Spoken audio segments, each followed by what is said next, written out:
at jungle. She's so systematic. Popping pills, she's such an addict. Pulling up in foreigns. Got that paddock on my arm. Humanly came with the charm. She's so systematic. Popping pills, she's such an addict. Pulling up in foreigns. Got that paddock on my arm. Humanly came with the charm.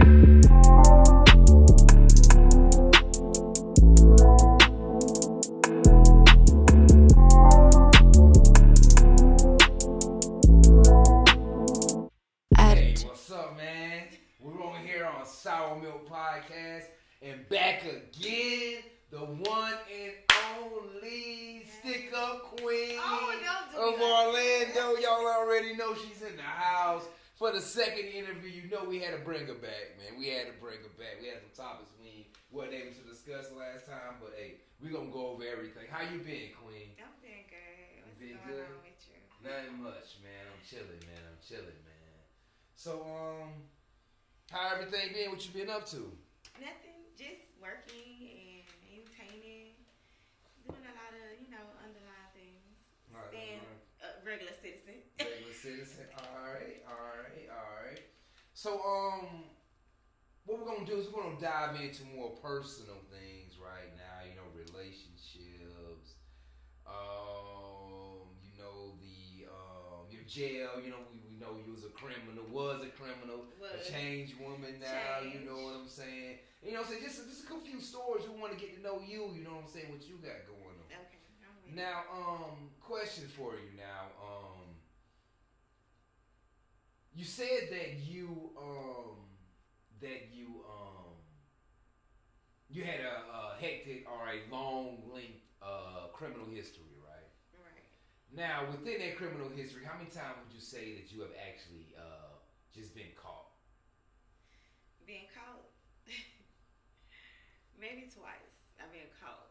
Been caught twice? Yeah. Now, Actually caught because I did it. No, other times other people did it. Other people did it. All right, well, some of them be real like that.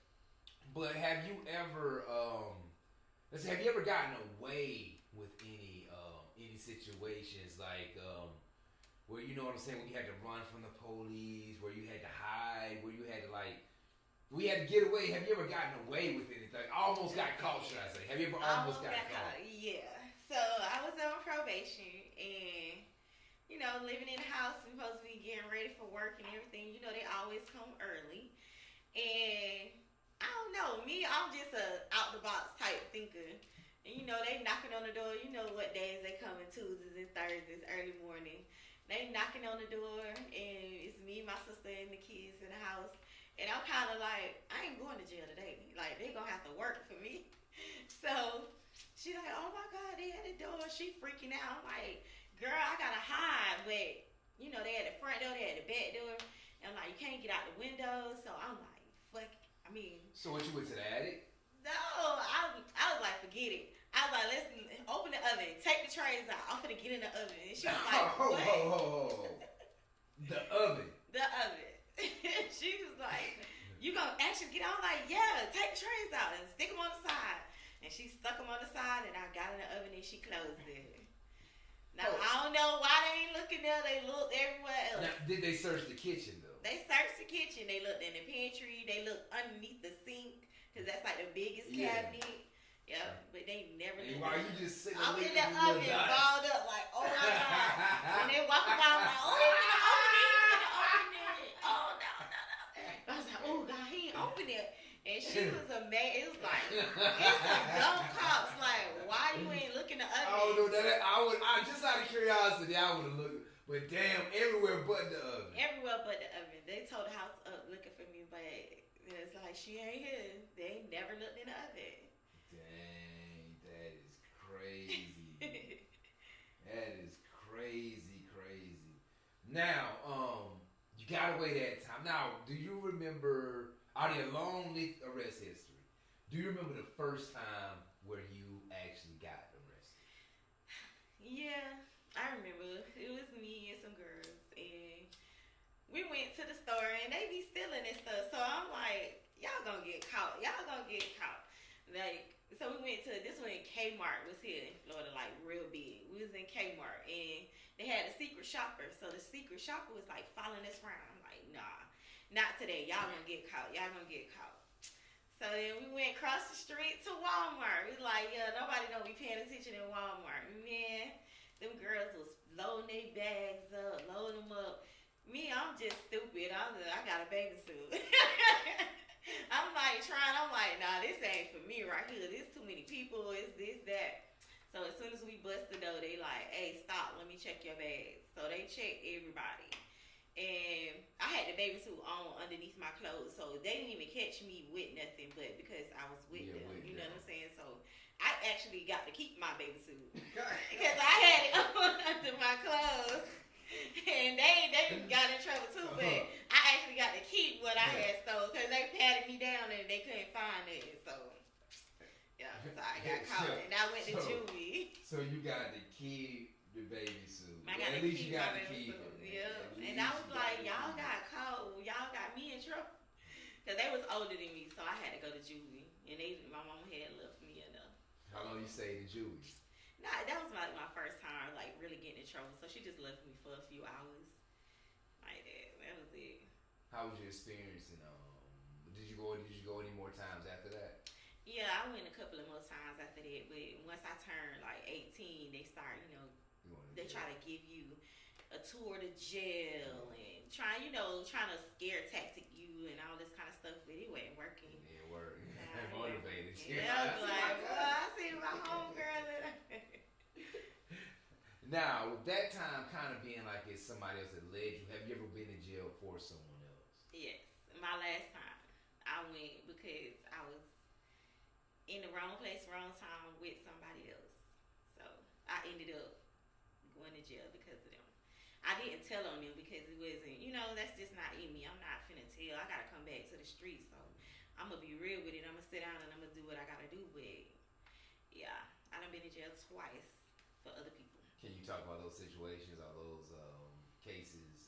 Yeah, that was way back when. Yeah, I took some drug charges. I took a gun charge for somebody else. Just because, you with somebody, they take off running, you running, one of us get caught, somebody got to go down for it. So I'm like, hey, they ain't get caught, so I got to sit down. I got to take what I got. That's what it is. So, do you mind telling us a story about what happened on one of your charges you took? How was you feeling at the moment of taking the charge? Like, are you hesitant to? No, I ain't hesitant. I ain't hesitant at all because this is just like, shoot, you know what you're doing. You getting in trouble, so you gotta lay down. It's either you gonna lay down or you gonna cry about it. Either way, you gotta do the time. Whether you tell on somebody or not, then you got a record. So you messed up anyway. So yeah, like I just I just know that street code, like you don't talk. I don't care what if it's petty, small, big, like you don't say that. So how do you feel about people talking? Like let's say that you knew someone that told on someone and they went to jail, the other person's free. Like, do you still associate with them? No. Would you do business with them at all? No. I don't want to talk to you because I can't trust you. And once you turn into the people, you might as well go. Like you don't get no respect from me at all. So what if they're a citizen? They're not. I don't care. You don't get no respect. Don't talk to me. Don't dap me up. Don't ask me that. Like I ain't got nothing to say to you because I don't know what you trying to do. So, trying to set me up too. So are there limits to not talking? Ain't no limit. All right. Let's say that it's an old Miss Betty Sue. Lived down 2 houses down from you, right? Right. She's old lady living off Social Security, barely pay her bills. Doesn't have a little savings. Somebody breaks in her house and steals her money. Do you tell on them? No, that ain't none of my business. Why I'm gonna tell it? Sure, no. All right. You don't tell. What if a child has been touched? Do you tell on that person? Oh yeah, that person nasty. That you going down. I don't care. Like anything got to deal with children, anything like that. You wrong because these are fragile issues. What if it's a neighborhood? You know what I'm saying? R word. You know what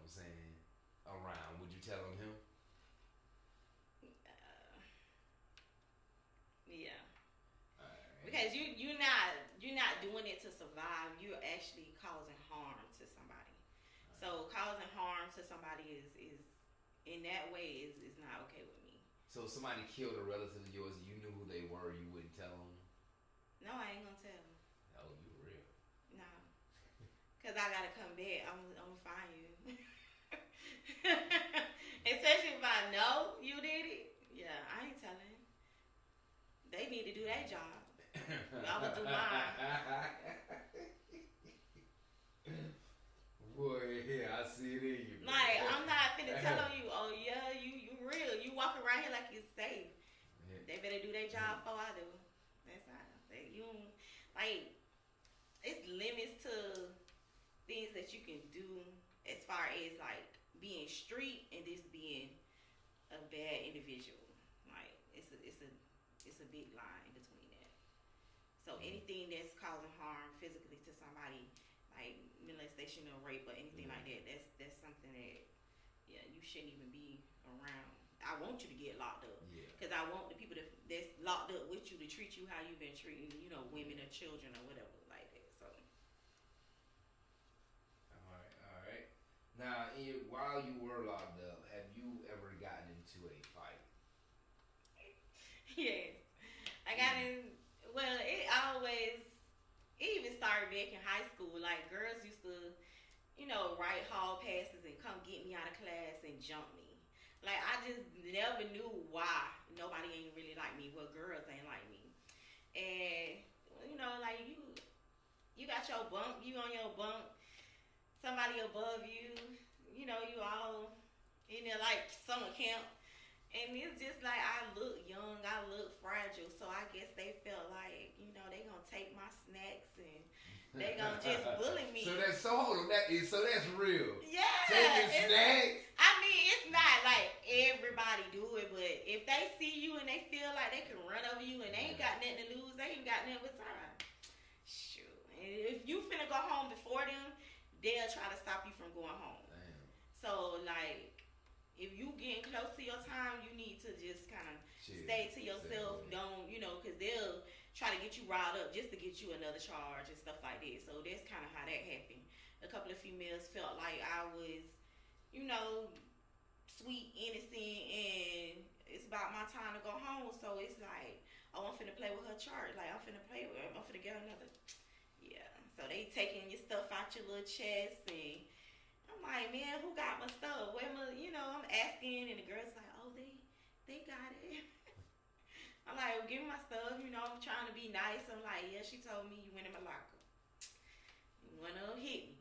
I'm like, oh Lord, it's gonna be like this. But I had to, I might have got beat up a little bit, but I took two of them with me. Hey, she's like, I got beat up a little bit. I got beat up a little bit, but I took two I wasn't alone. I wouldn't let go. I'ma bite one and hold the other one. I don't care. So yeah, like fighting in prison, like it's all about respect. Like they gotta learn that you won't take no jump. If you coming in, you trying to be a bully and stuff, you gonna find your match. And they tried to be a bully, they found their match. Like I'm quiet, I'm deadly. Like I don't play like that.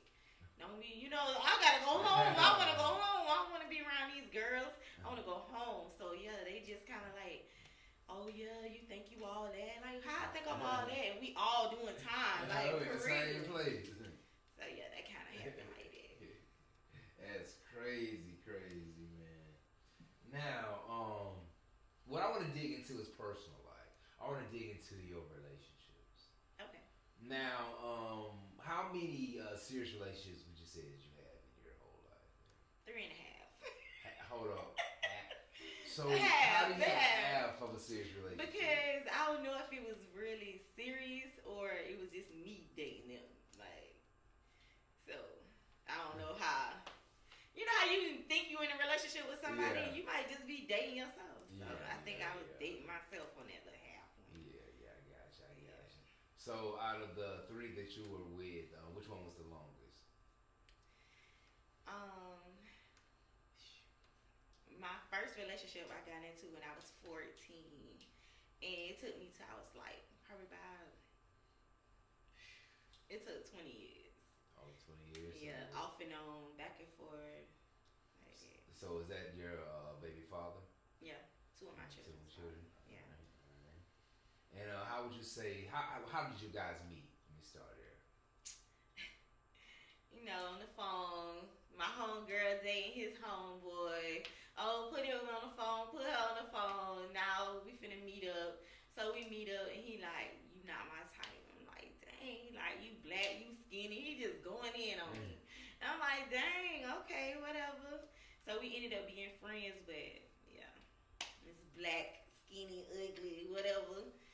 He was down for whatever, and we ended up being locked in.